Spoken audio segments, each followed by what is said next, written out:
And welcome back to another edition of Principally Speaking. I am just one of your hosts, Josh Gillespie. With me is our other host, Brittany Martinez. Hello. Hello, how are you doing, Brittany? Oh, Josh, we didn't just spend 30 minutes trying to figure out my audio. But great otherwise. How are you today? Awesome. Nothing like a little technical delay to start off the podcast. Yeah, my bad. I still don't know. We'll have to figure it out. But we truck on. Is that the phrase? Do. I don't think so. It works. Keep on trucking. Yeah, absolutely. Keep on trucking. That's what we're going to do. Yeah. So we have a couple topics that we're going to address today. Clearly, what has been in the news has been the Senate's final days. So we will get to that, and we will also talk about the GOP's growing abuse issues. We've been addressing, abuse issues across party lines here in the first couple of episodes, but it is really kind of turning into something ugly, especially in Ohio. But they got stuff going on in North Carolina and Florida as well. But first of all, let's talk about the ever disappointing Yolo caucus, which still has a chance to YOLO, but it's not from the member we've been talking about. I think it's been interesting, and I'm going to quote this verbatim from Politico's afternoon playbook, which just came out. For those who are keeping count, this week left. So typically the Senate addresses or dismisses recesses tomorrow, but right now this is what they have running up. For those keeping count, there are the judicial nominations package, which as of now could only move as early as 11 p.m. and we're recording on a Thursday afternoon, so that's 11 p.m. tonight. There's the college sports bill that's been teed up for a cloture vote, acting AG Todd Blanche's teetering nomination, a Russia GOP sanctions or a Russia sanctions bill the GOP doesn't want to lose momentum on, a crypto regulatory framework that could be a necessary up or down vote ahead of the midterms, and which GOP leaders wanted to get done before recess, the never-ending Save America Act saga, and the budget resolution some senators are still hoping for. Meanwhile, John Thune has referred to what remains of the Senate. I keep on wanting to say a GOP, but of the Senate's time in session as a train wreck. I think that's putting it mildly, considering all that's going on. But let's kick off what's been happening with this week's Senate activity with the Yolo caucus and John Cornyn and Thom Tillis's caving, because there's no other way to put it. Especially if you saw John Cornyn's comment to CNN earlier this week when he was asked what could be done, and he said, what can we do to rein this president in? There are plenty of things you could have done, John Cornyn, but he chose not to. And Thom Tillis has gone on record on Morning Joe this morning. He referred to Todd Blanche as a man of his word in regards to the settlement with the $1.8 billion anti-weaponization fund. This is disappointing, to say the least, although not completely unexpected, just based on what we've seen. I think it's very expected. I wish it wasn't. I know we were talking about it last week and the week before. And I think maybe our first one, I was like, I wouldn't be surprised if it went either way, because we have people who say one thing and then vote a different way. This is here are my thoughts on that. It's just, if you're going to vote for someone's nomination or you're ultimately going to support them, why go through the circus and pretend you're not? And I understand maybe your feelings evolve, or you kind of are thinking through it, talking through it. You don't have to do that in the press. Mm-hmm. Don't litigate that in the press. Litigate that with your staff. That's why you have staff. Litigate that with your colleagues in the Senate, your other fellow senators. Litigate it there. Don't talk about it in the press, because I like Tillis and I do like Cornyn, but when I wouldn't say make folks like us hopeful. I wouldn't go as far as that. But when you do stuff like that and then ultimately change course, and it's every single time, why? What's the point of doing that? I don't want to go as far as saying it's an embarrassment, but I don't know how else to describe it, especially the Morning Joe comments that I think were from this morning, right? I know we were talking about it just this morning. Weren't you just talking bad about Todd Blanche 24 to 48 hours ago? And you're like, now he's a man of his word all of a sudden. And why even, it's so performative. Why even do that? Why even pretend you're going to fight? And here's the thing, if you actually feel that way and then you end up voting for someone right? It just feels like a game, and life isn't a game, and Americans' livelihoods and Americans' like prosperity and all of that, like that's not a game. So when we have senators who do that and then ultimately like do a complete 180, that just doesn't sit right with me. It just, what's the point? What is the point of that? It doesn't make any sense. And now I think I'm just having circular logic here, but I don't get it. Why do that? And it's almost like, okay, here's another example. Maybe you had a buddy growing up and you played on the same little league team, but then you guys went to different high schools and you're playing against each other in high school and you're like talking smack, but you're deep down like you're still best buddies, right? And you're going to hang out despite the smack talking. Like that's kind of what this moment reminds me of. And it's just, you're pretending that there's beef there and you're like, oh, but it's fine, like we're cool. I don't know, when it has to do with the American people, I really don't like that. That's how I feel. No, I am 100% agree. These senators have to stop acting like it's a game all the time, because it honestly feels like what they've been doing. Thom Tillis called the settlement fund stupid on stilts. Mm-hmm. He's used other phrases to condemn the weaponization fund. Right. He and Cornyn have really pressed the acting AG on the immunity deal, the IRS immunity deal, and Tillis even went so far as to demand that Blanche meet with the Epstein victims, which the news report of that was that it was a total disaster. Meanwhile, Tillis this morning referred to Blanche as a champion of the Epstein victims. That's I think what bothers me the most, that phrase. And then what was it, man of his word, or just in general, just about the Epstein stuff. There were so many women who were trafficked and who are survivors, and I feel like this administration has just been very callous in Epstein stuff. Ran on us we're going to release the files, then didn't, and releasing half-assed files, right? Everything is redacted.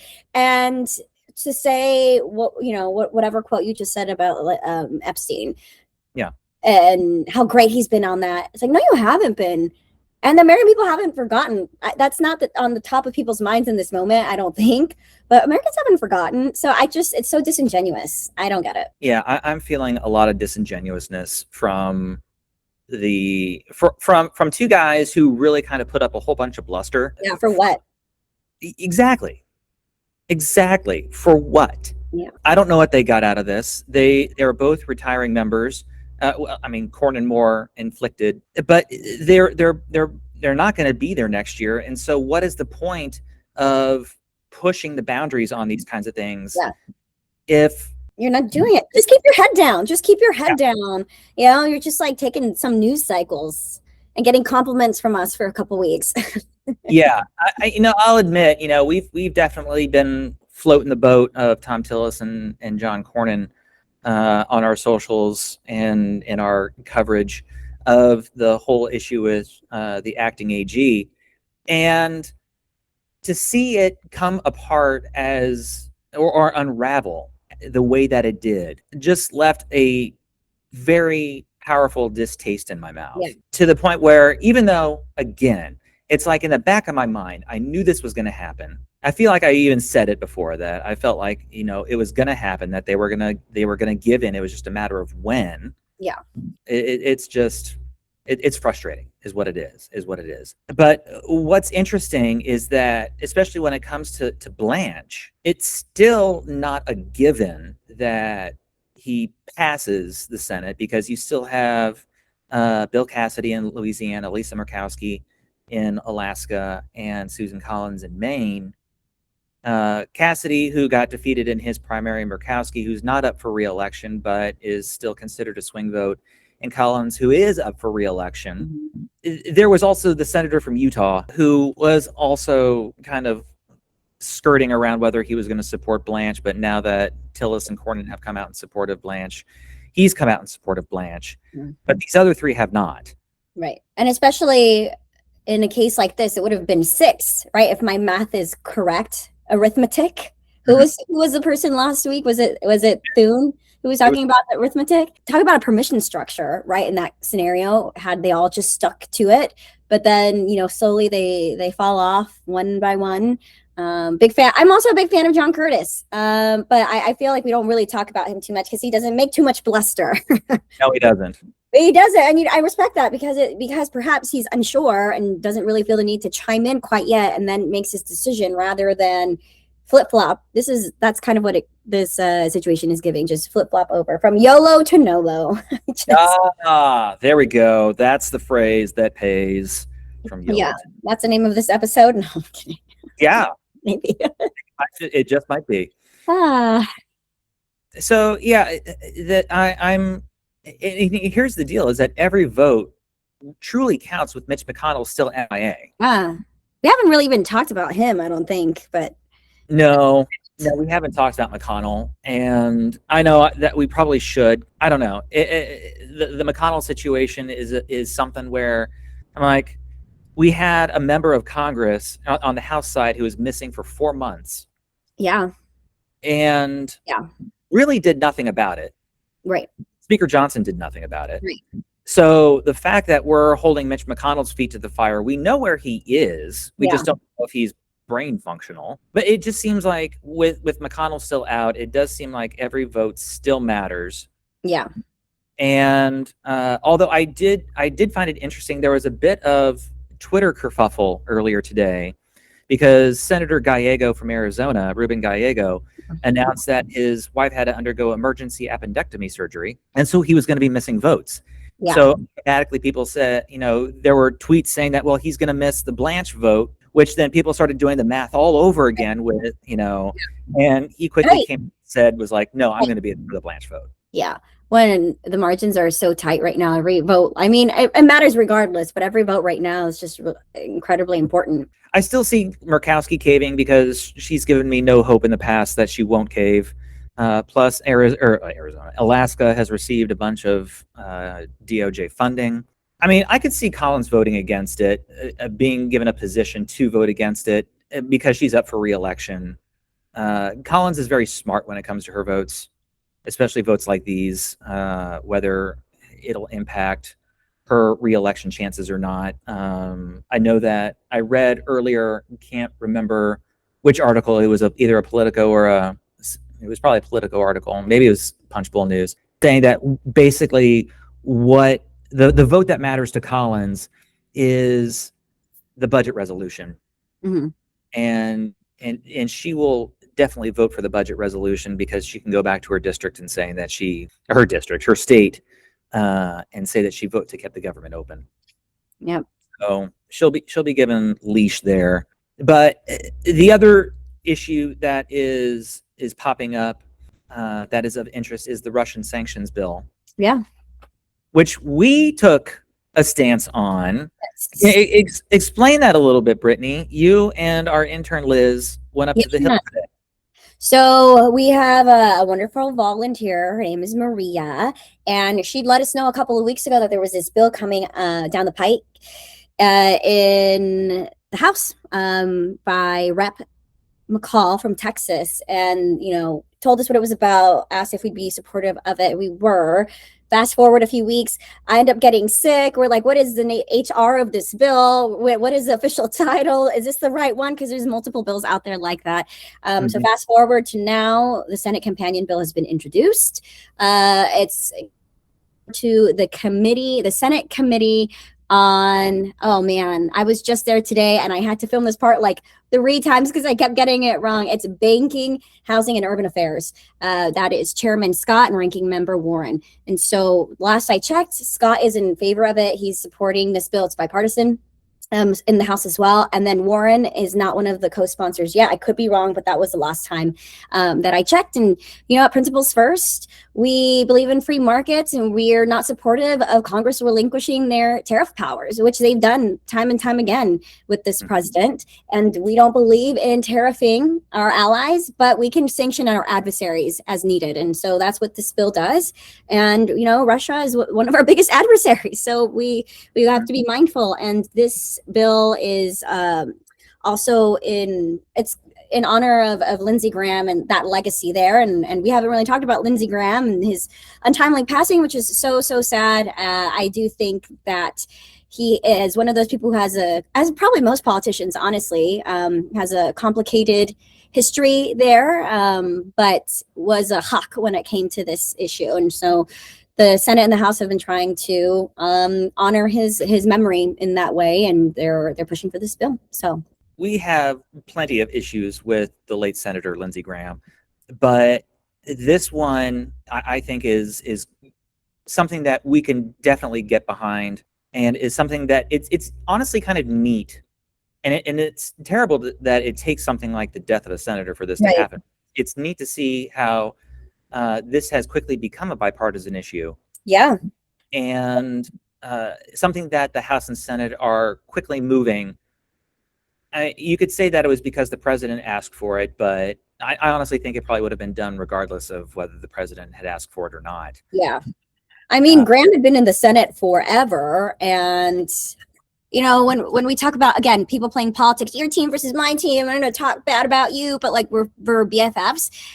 That is how a lot of politicians are in the House and the Senate, especially it's close quarters, especially if you've been around for decades, like some of these guys and gals have been. And so, you know, lots of people came out in support of him and in a bipartisan way for this bill, but also to commemorate him. And Principles First, we started in 2019. If you're here, it's probably because maybe you've been following us, and supporting legislation or that kind of thing is newer to us. We haven't done a lot of that sort of advocacy work, but we're starting to lean in more because it's important. I say this to Josh all the time. We can't claim to be thought leaders in the space with no thoughts and without sharing opinions on things like legislation.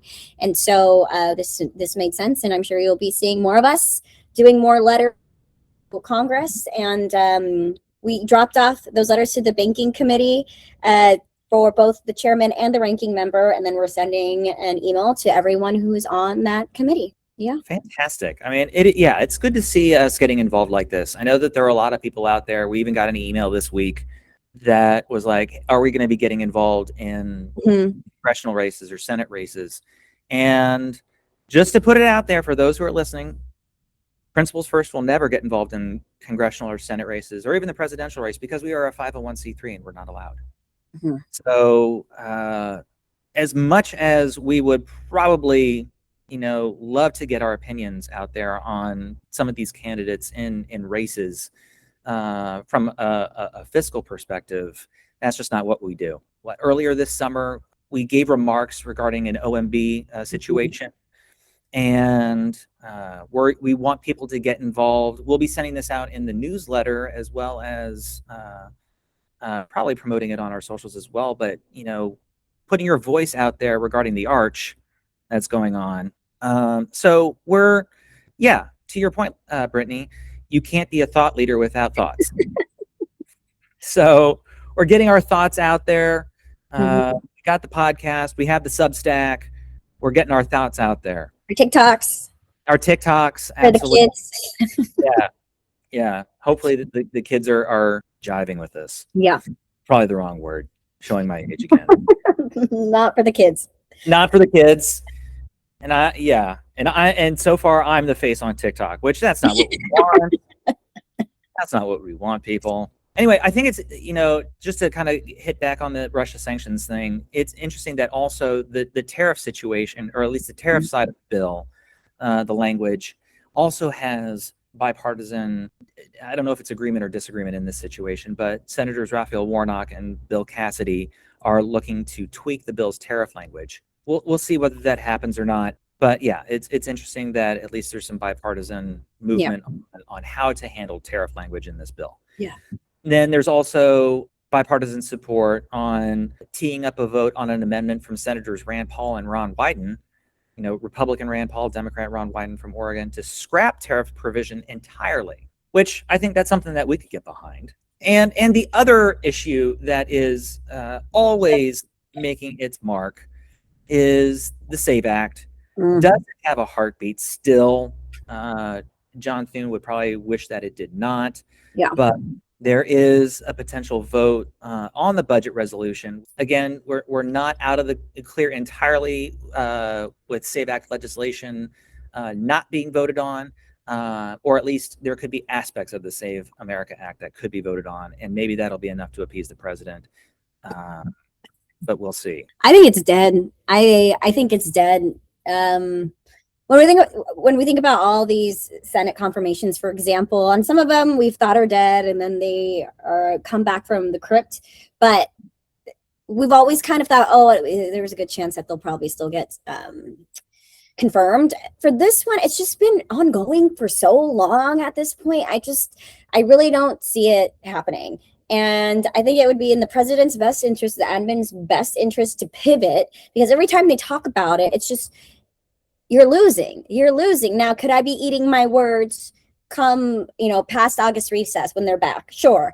Do I think that's what's going to happen? No. And you're cutting it so close to the election. So what, September, mid-September or whatever, 6 weeks out from the election, I really don't think it's going to see the light of day. And I think we need to be focusing on other things.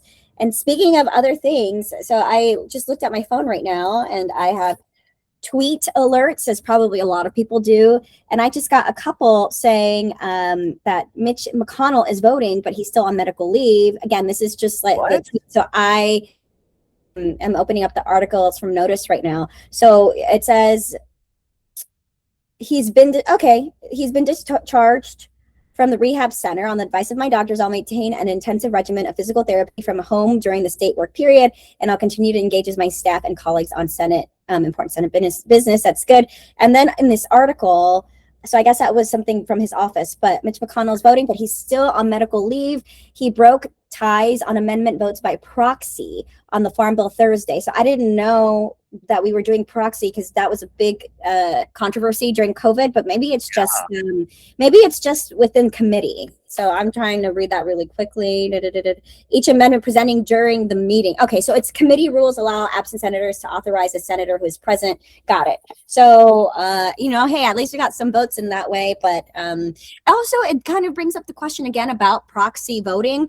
Granted, we don't want senators who are very old to be using that as a way to vote. We want them in office, but God forbid if someone like I think of Greg Stubbe years ago. I think it was Stubbe. He literally fell out of a tree, I think, and he had to be bedridden for a couple of weeks. He might have broken an arm. Maybe I'm completely wrong on this, but he something I think tree related fell off a ladder. It's not funny, but in a case like that, freak accidents, freak things kind of happen, right? And so in a moment like that, is it better to have your member, your senator who is unable to, but is on the mend, right? It's not anything forever. They're on the mend, be able to vote proxy. And I remember as a Republican working for the then minority leader during COVID times, we were as Republicans very against it. And the Constitution, that's not what it lays out.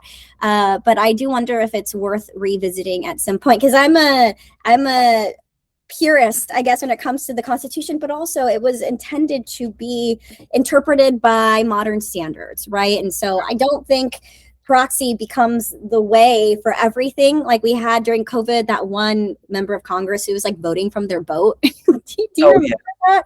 Not stuff like that, but if someone is actually sick or they're dealing with a family emergency that's not even related to their own health, should there be exceptions to the rules? Maybe it's worth having another conversation. Yeah. Does voting by proxy extend to someone like Senator Ruben Gallego, who said that he was going to be missing votes because exactly his wife is sick? I think it could be a slippery slope, because all of a sudden it's it's my kid's birthday, or it's the championship game. And I'm not saying that those aren't important things to partake in. Of course they are, but also it's your duties versus your personal time. So I can see it's a slippery slope, but no, I see what you're saying. Yeah, it is a slippery slope, but I think it's also a worthwhile conversation to be had if there were guardrails. Sure. Everything. Yeah. Everything is abused always. So yeah, maybe some guardrails. Real quick, heading back to the SAVE Act, this is what I find interesting. This is in today's Politico? No, it's from last night. So Wednesday night.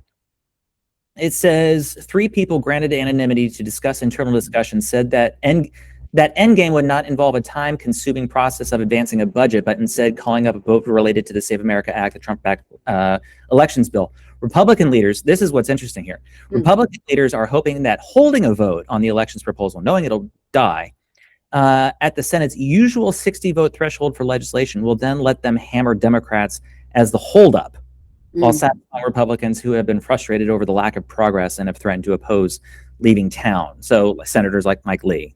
Yeah. If they did this allows for the vote to happen.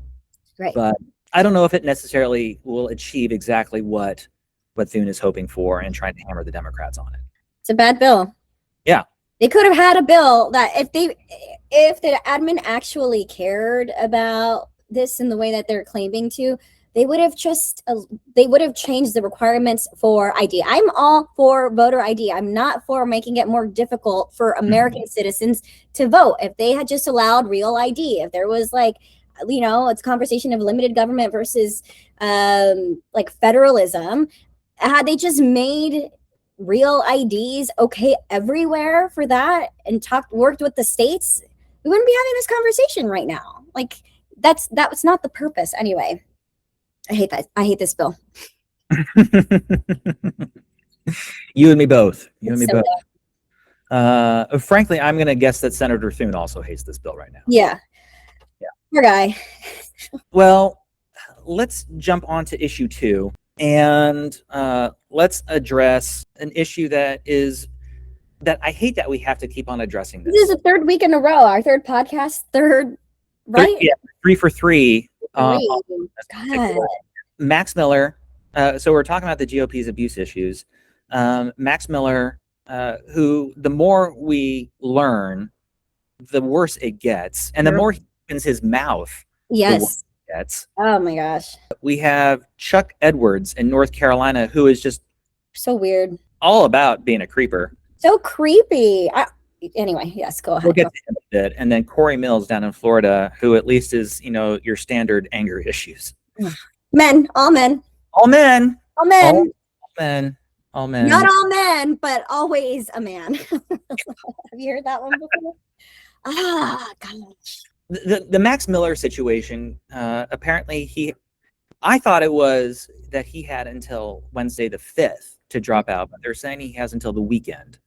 So we'll see if that changes between now and the airing of this, by the time this podcast drops. He's done. He submitted himself to the ethics committee for investigation, but then while doing so, submitted legal documents that had been stamped, electronically stamped as if they were from his office, which they said that was just an AI issue.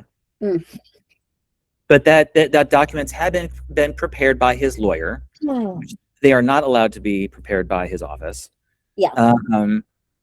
He has dismissed calls to step aside.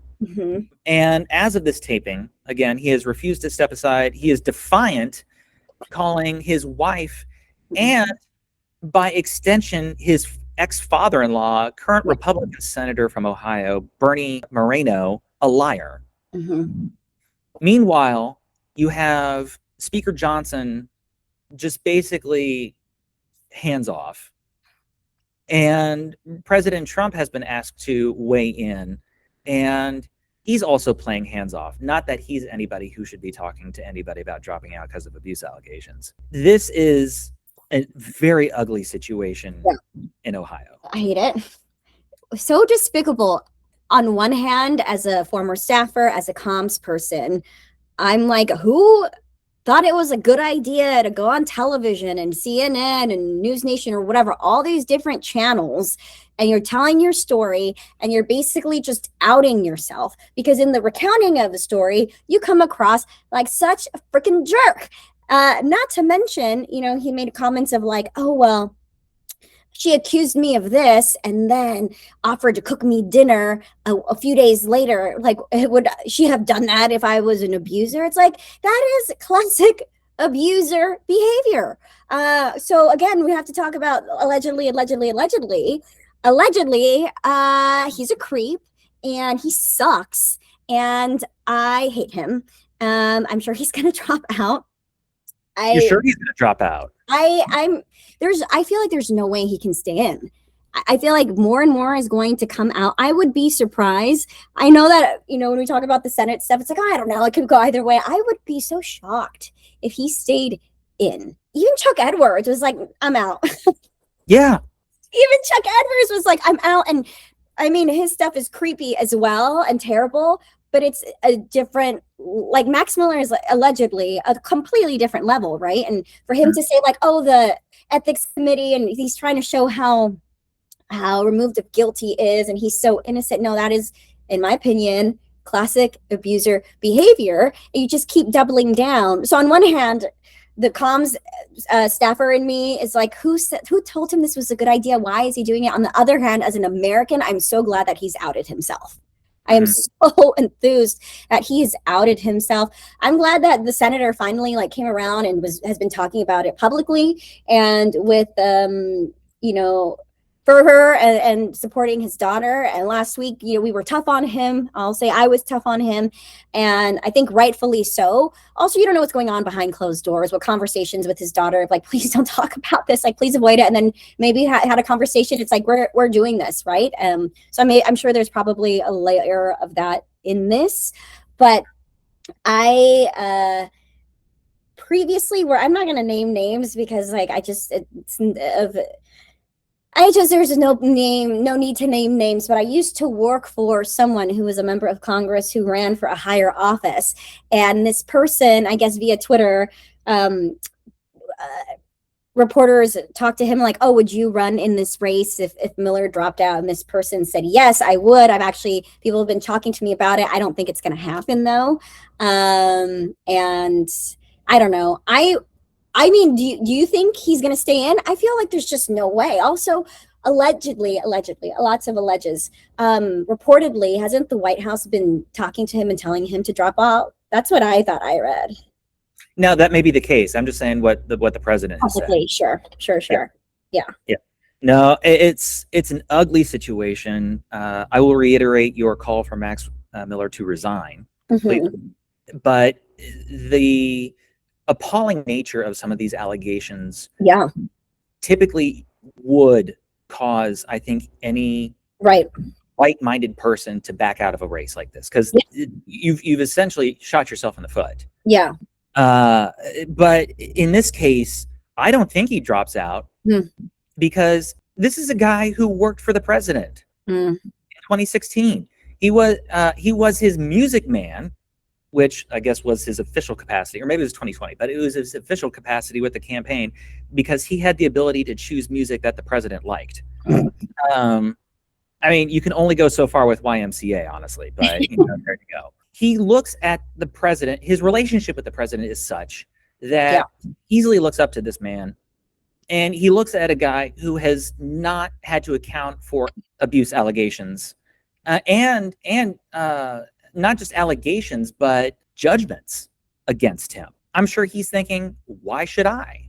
And, the president, as far as we know, has never had any violence abuse allegations thrown his way. What Miller has been accused of in terms of the violence that he had, the physical violence that he has caused his daughter and his wife, would cause any rational person to drop out. But I don't think he's rational. I think he thinks if he drops out, it's an admittance of guilt, which sure. And good, you should admit you're guilty allegedly if you are. But I don't disagree with you. I do think that he clearly, from all his interviews and stuff, he's trying to prove something. And it also comes from a place, it doesn't even feel like Ernest trying to save your character or be like, this isn't who I am. He's like coming from a place where he's really, really angry. And look, if I was in a situation like that, I would be so out of my mind angry of being accused of something as such as this. But the way that it's coming across is just, you've shot yourself in the foot. Well, it's his abuser defense. He is an abuser. Yeah. And so this is how he tries to defend himself and the way that it comes across honestly comes across that he's guilty. Yeah. It's like, oh, I see I see you have a temper. Yeah. That's what it comes across as. Precisely. Like, I see you can't really control your emotions. That's what it comes across as. Yeah. Yeah. Then you have Chuck Edwards, who at least is, he's not running for re-election. This is, for those who may not be as familiar with what's going on here, because goodness knows there's enough to keep track of between Troy Jackson, Max Miller, Chuck Edwards, and Corey Mills. But the headline alone on CNN, GOP lawmaker gave female staffers, so multiple staffers, one of which was an intern, a 19-year-old intern. Oh my gosh. Lavish gifts of jewelry, vacations, and guns. What the heck? I missed that one. Again. How is this a sign of, hey, I kind of dig you. Here's a gun. So creepy. It's very creepy. So creepy. This is a guy who missed a vote to help his staffer, his female staffer, put up a Christmas tree. The congressman, according to CNN here, denied that his behavior was intended as sexual or romantic advance. No, let me just write you love letters. Yeah, he was just honestly creeping on. So creepy. On women in his office who were just like 3 times younger than him. 3 times younger than him, yes. The second woman was in her early 20s when she started work in the congressional office and continued working there for around 2.5 years. Yeah, so this guy's basically already said, no, I'm not running for re-election. The congressman, again, from CNN, brought one of the staffers on a trip to New York City where he'd planned a helicopter ride, dinner, and a Broadway show to celebrate his birthday. At another point, he paid for one of the women to go to New York City with a friend and bought them tickets to see Hamilton after she'd gone through a breakup. Is he independently wealthy? Like, are all these congressmen these days? I'm not saying anything fraudulent was happening with taxpayer dollars, but I hope that there's been an investigation into how taxpayer dollars may have been used, or even campaign dollars. That's crazy. I almost feel bad for the guy. Like, I don't, because you're a grown man and you should know better, but I almost feel bad for the guy, because it's what a simp. Like, you're just embarrassing yourself. You're married. First of all, you're married. Like, take away how inappropriate it is in the power dynamic just for a second. You're married. So you're just like being a philanderer. Then put the power dynamic back in there.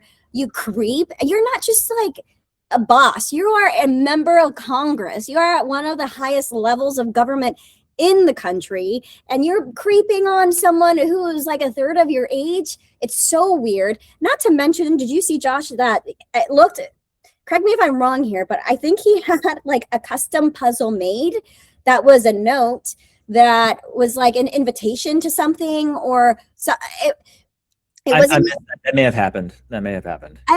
It's just, who has the time? Who has the time? And it wasn't a note of like, because I think he also wrote them poetry. It wasn't like a poem that was in a puzzle. If I recall correctly, I think he'd had a puzzle made of a note inviting one of the staffers to something, or excited about spending time with them, something. Who has the time to get a custom puzzle made of just like, hey, looking forward to hanging out? Like, who has the time? You're a sitting member of Congress. Like, what are you doing? I mean, you're missing votes to put up Christmas trees. I guess you have time, but my gosh. Yeah, what other votes are you missing? So embarrassing, honestly. Like, so embarrassing. And he has there. I won't name this member because like, me and our old coworkers, we have like a running inside joke about him, and he's sort of an institution. I'll tell you offline. Right. Who is a little bit, he's not even like old, but he's a little bit older, is unmarried, and totally gives off creeper vibes.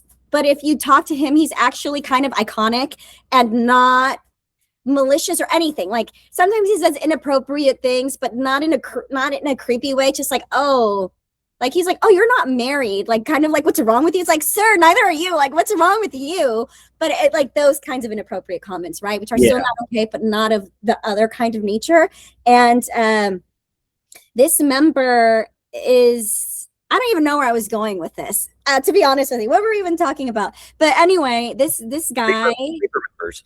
Like, yeah, so but he's awesome and we love him, and people spot him all over the Hill all the time, and he just like, members are known for having to be basically escorted everywhere with their staff and stuff. Like, this guy just like is always on the prowl on his own. It's like, where in the world is X member? I'm not gonna say, but like, someone like that is iconic versus this Chuck Edwards is just being so creepy.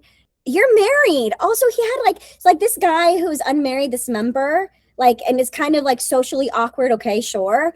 Chuck Edwards had at least enough social wherewithal to get married, right? And to find someone to spend a life with, and is still doing these really weird, reckless things. Like, oh my gosh, I can't even. Anyway, these topics always get me so riled up. I'm so angry. We have to call these people out. Mm-hmm. You know, and yeah, the behavior, again, whether it's Republican or Democrat, this behavior needs to be called out for as awful as it is. What's unfortunate about it is how the kind of abuse just it covers so many different areas. Yeah, this is a guy who Chuck Edwards comes across as a creeper. Oh geez. So never mind. I won't even read it. But it's not good.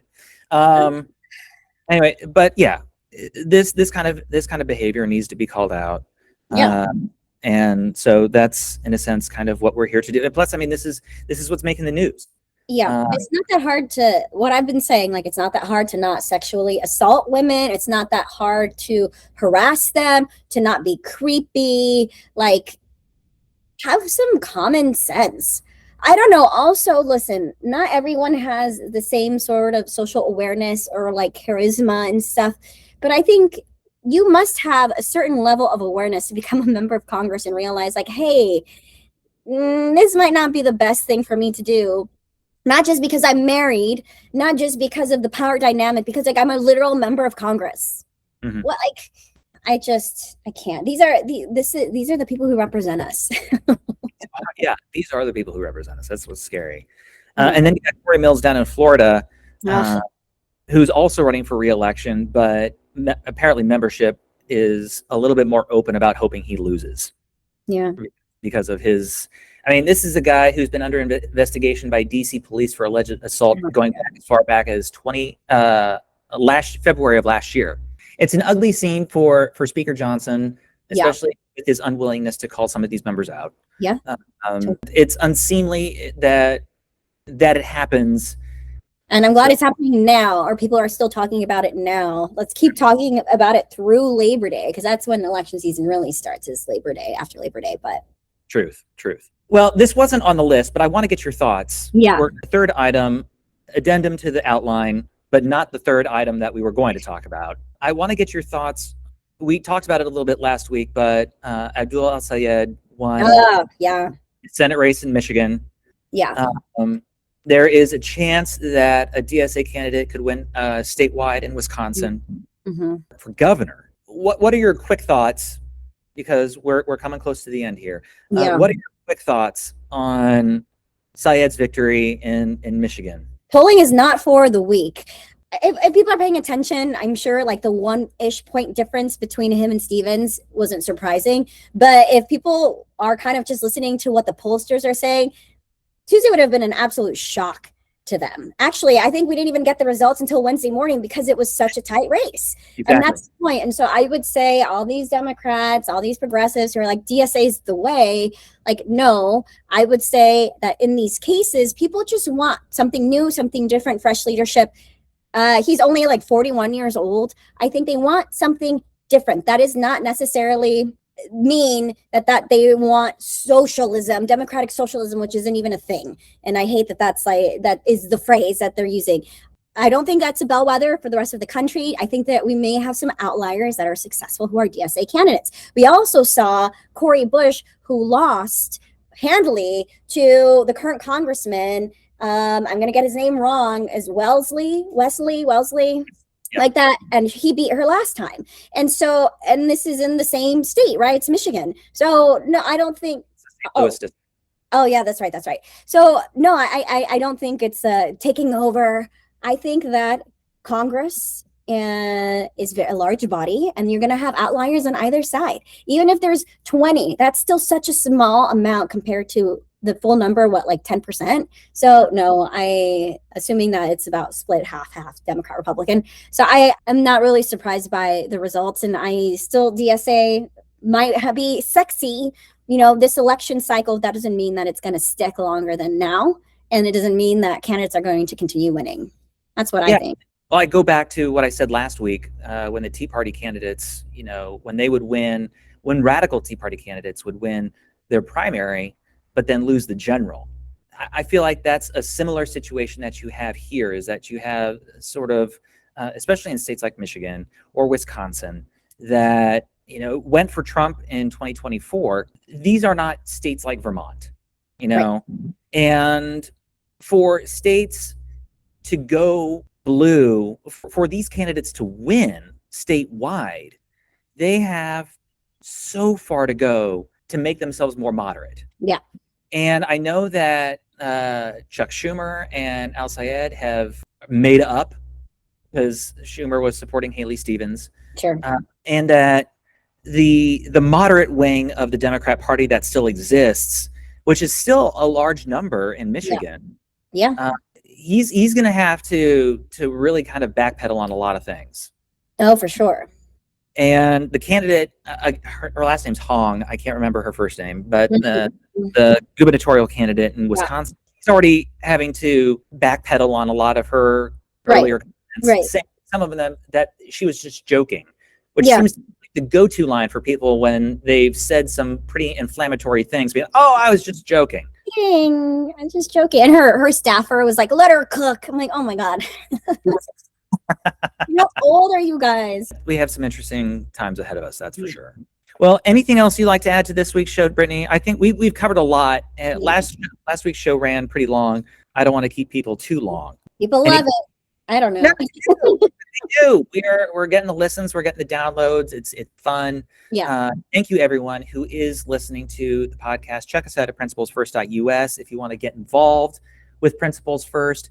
Go to principlesfirst.us/get-involved, or just go to principlesfirst.us. That's what we want you to do mostly. And you'll find the link. Yeah. If you resonate with what you're hearing, consider donating to Principles First. We have a donate tab as well. We have so much going on. We just today, again, this is Thursday afternoon. Before we did this, we did our second virtual webinar, Congress at a Crossroads, which was a very successful webinar. We have one coming up on August 19th with Dr. Neil Ghosh. And if you're not familiar with him, he's the author of Do More Good and the founder of Our Ripple Effect. So be on the lookout for that one. That one takes place Wednesday, August 19th at 1 p.m. RSVP your free slot today at principlesfirst.us. And then follow us on our socials, on Twitter, on Instagram, on Facebook, on YouTube, and now on TikTok, as well as subscribe to our Substack. Yeah. So many things to do to keep up with Principles First, because we're doing a lot right now. Yes. All the things all the time. And there's only 3 of us. And we got the State Fair coming up.